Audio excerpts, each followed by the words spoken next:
Hello everyone, চলে এসেছি আবার একটা নতুন ভিডিও নিয়ে। আজকে তোমাদের সাথে শেয়ার করব এই ছোট্ট ব্লগ ভিডিওতে আমি কোথায় যাচ্ছি এই আউটফিটটা পরে।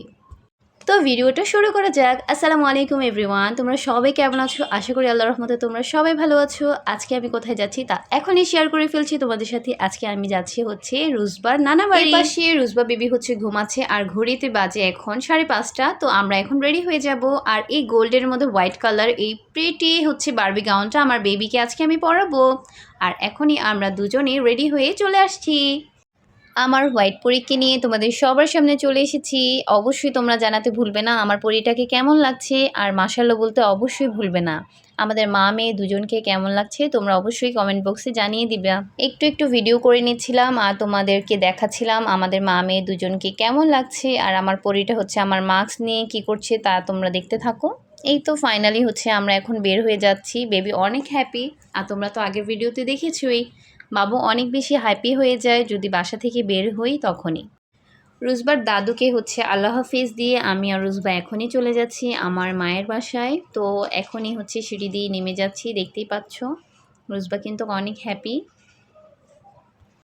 এখন একদম হচ্ছে ঢাকা রেস্তোরাঁর সামনে চলে যাব আমি আর রুজবা। আর আমার ছোট ভাই আমাকে নিতে এসেছে। তো সামনের ভিডিওগুলোতে তোমরা দেখতে পারবে।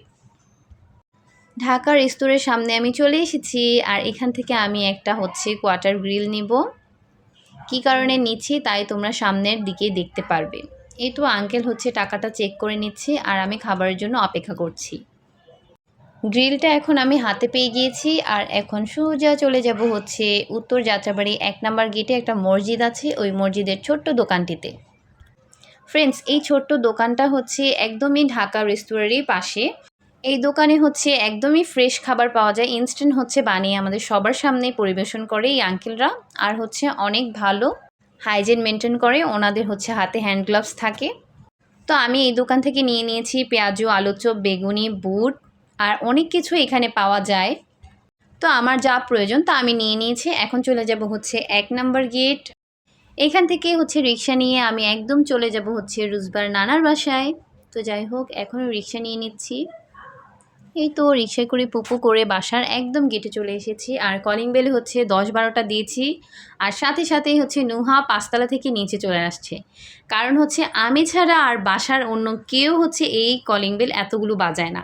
সেই কারণে হচ্ছে ও বুঝে গেছে এটা আন্টি ছাড়া আর অন্য কেউই হতে পারে না। তো যাক, ভালোই কথা, আমাদেরকে তো কেউ না কেউ রিসিভ করতে আসছে। যাক, নুহা অনেক অনেক হ্যাপি হয়ে গেছে রুজবাকে দেখে। এই তো নুহা বেবি হচ্ছে একটু ওর মামাকে হেল্প করতেছিল, যদিও হচ্ছে ওর অনেক জ্বর ছিল, কালকে 101 ডিগ্রি জ্বর, ওটা শুনেই হচ্ছে আসছিলাম। আর মনে পড়েছে আব্বুর সাথে অনেক দিন হয়েছে দেখা হয় না, আর কথা বলতে পারি না, অনেক গল্প করব বাবার সাথে। আজকে আব্বুর অফ ডে। তো যাক, আমি আমাদের বাসায় চলে এসেছি অলরেডি। আর আম্মুও বুঝে গিয়েছে আমি ছাড়া আর কেউ আসেনি। তো ফাইনালি হচ্ছে উনি হচ্ছে রুজবাকে কোলে নিয়ে হচ্ছে আদর করতেছিল। আর রুজবাকে বারবার বলছিল কি খাবে তুমি, কি বানাবো তোমার জন্য। তা আমি ওর জন্য যা খাবার নিয়ে গেছি তা তো ওকে আমি পরবর্তীতে খাইয়ে দিব। তো আমার রুমে অলরেডি আমি চলে এসেছি আর রুজবার কিছু ভিডিও ক্লিপস নিচ্ছিলাম। এই তো অনেক অবাক হয়ে গিয়েছে, হুট করে ও কোথায় আসলো এটাই চিন্তা করতেছিল। আর নুহার সাথে হচ্ছে গল্প করতেছিল। এই তো নুহা হচ্ছে ওকে আদর করতেছিল আর কি। রুম্মন চলে এসেছে। রুম্মন হচ্ছে রুজবাকে অনেক আদর করতেছিল, মামা মামা বলতেছিল, ছোট মামা। আর এপাশে আমি আবার ছোট্ট পাখিদেরকে নিয়ে বসে পড়েছি একটু ভিডিও করতে।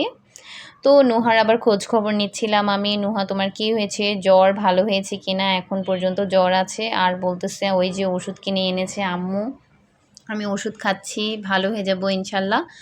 আর হচ্ছে বলতেছিল খাবার কিছুই খেতে পারি না, বমি আসে। তো যাই হোক, এ পাশে হচ্ছে ছোট্ট বাচ্চাদের তো আবার অসুস্থ থাকলে কিছু খেতে পারে না। আম্মু আবার আমার জন্য হচ্ছে আলুর পরোটা ঘি দিয়ে বানিয়ে নিয়ে এসেছে, আমি এটা অনেক পছন্দ করি সেজন্য। তো যাক, আলহামদুলিল্লাহ নাস্তাটা খেয়েই নিচ্ছি।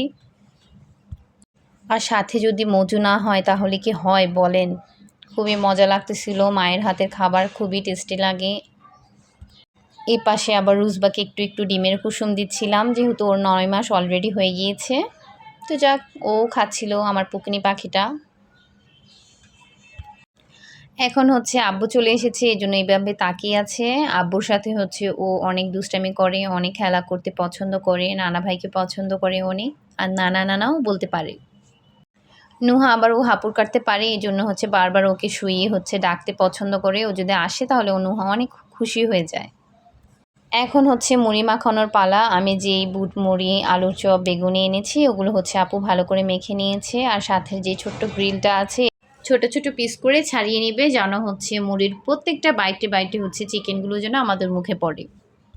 মাংসটাকে ভালো করে ছাড়িয়ে নিচ্ছে আর হচ্ছে একটা মশলা দিয়েছে। এই মশলাটা হচ্ছে গ্রিলের সাথেই দেয় ঢাকা রেস্তোরাঁ থেকে। খুবই অসাধারণ লাগে, মুড়ির সাথে যদি মাখিয়ে খাই অনেক অনেক অনেক মজা লাগে।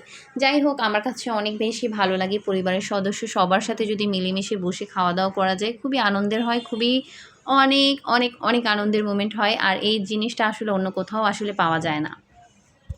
রুজবার নানা ভাই হচ্ছে রুজবাকে একটু মুড়ি খাইয়ে দিয়েছে আর আমরাও একসাথে খাচ্ছিলাম। অনেক মজা লেগেছে, অনেক অনেক বেশি ভালো লাগছে। তো আপনারা আবার ভাবতে পারেন আমি একটু আগে পরোটা খাইছি, এখন আবার এগুলো কীভাবে খাই? আমি খাইতে পারি ভাই। যাই হোক, এই পাশে হচ্ছে আবার নুহা রুজবাকে হচ্ছে কার্টুন দেখাচ্ছিল আর হচ্ছে বলতেছে আমি নিতে পারছি না। আর দেখুন ওর চেহারা কেমন চেঞ্জ হয়ে গিয়েছে, নুহার চোখের নিচে একদম কালো হয়ে গেছে।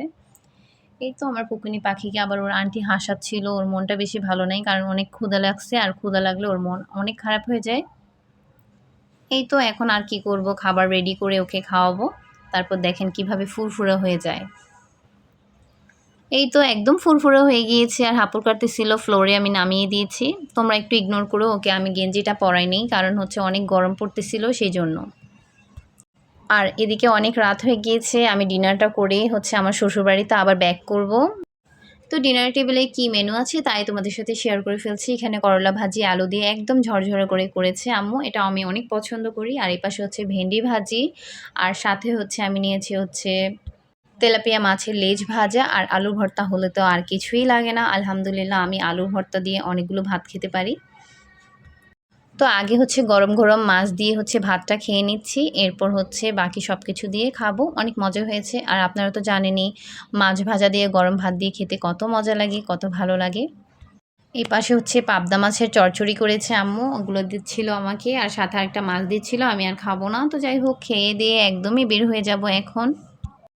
খাবার একদম ডান, আলহামদুলিল্লাহ। এখন চলে যাচ্ছি একদমই টাটা বাই বাই দিয়ে।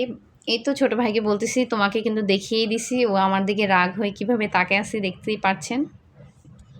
এই ফাঁকে আমি আব্বুর সাথে বিদায় নিয়ে নিয়েছি। তারা কত অসহায় দেখুন, তারা দুজনই দাঁড়িয়ে আছে। আমি চলে যাচ্ছি পরের বাড়িতে। হাসতেছি কিন্তু আমি সেই মুহূর্তে অনেক ইমোশনাল হয়ে গিয়েছি, বিশ্বাস করেন আমি তাদের প্রতি অনেক দুর্বল। যাই হোক, একদম ভিডিও শেষের দিকে চলে এসেছি আর টাটা বাই বাই দিয়ে চলে আসতেছি। মনটা বেশি একটা ভালো ছিল না। এখন একটা রিক্সা নিয়ে চলে যাব। রুজবার পাপা আবার আমাদের জন্য দাঁড়িয়ে আছে। তো ভিডিওর একদম শেষের দিকে চলে এসেছি। আমি জানি না কার কার আমাকে পছন্দ। আমি পুনরায় আবারও বলছি, আমাকে যারা ভালোবাসেন না বা পছন্দ করেন না আমার ভিডিও দেখতে থাকেন, দেখতে দেখতে ভালো লাগা ভালোবাসা এমনিতেই হয়ে যাবে। আর আমার ভুল ত্রুটিগুলোকে ক্ষমাস্বরূপ দৃষ্টিতে দেখবেন, এটাই কামনা করছি। আজকের মতো এখানে ভিডিও শেষ করছি। আল্লাহ হাফেজ, আসসালামু আলাইকুম।